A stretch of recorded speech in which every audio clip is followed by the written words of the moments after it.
समय में मीटिंग। भारत सरकार, किसी राज्य सरकार, विदेश की सरकार, अंतर्राष्ट्रीय सरकारी संगठन के सुरक्षा को बाधित करने वाले कृत्य भी आतंकवादी माने जाएंगे। मान्यवर, मैं नहीं मानता इसमें कहीं पर भी कोई गुंजाइश बची है कि इसका दुरुपयोग हो। और मैं सदन को आश्वस्त करना चाहता हूं, कानून तो लिखी हुई चीज है, इसका अमल करते वक्त अगर कोई इसका दुरुपयोग करता है, जहां तक हमारी सरकार का सवाल है साहब, हम उसको रोकेंगे भी और उसको नसीहत भी करेंगे, सजा भी देंगे।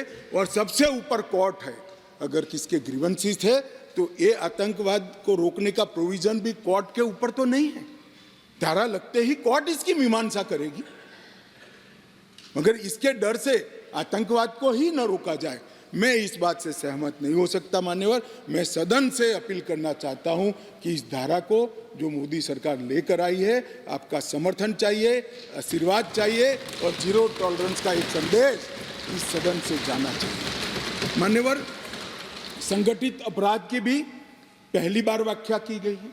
कई राज्य और राज्यतर गैंगे संगठित अपराध करती हैं, इसके लिए कोई विशेष कानून नहीं था। इसके अंदर हमने साइबर अपराध को, आर्थिक अपराध को, भूमि हत्याना को, हथियारों की व्यापार को, डकैती को और मानव लोगों की तस्करी करने व्यक्तियों की मानव तस्करी में, ये सभी को इसके अंदर रखा है।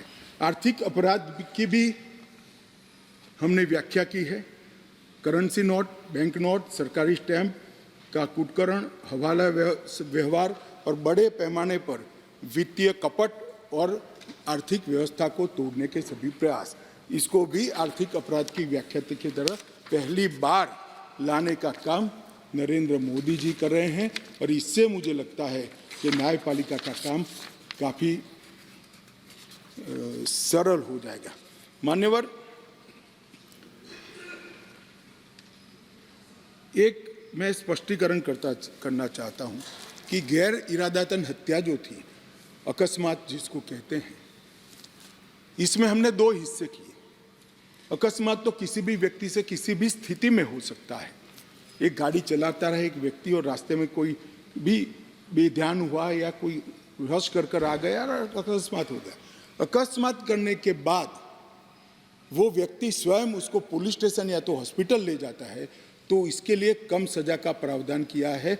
और हिट एंड रन केस, मरता हुआ छोड़कर कोई भाग जाता है, तो इसके लिए हमने 10 साल की सजा का प्रावधान किया है।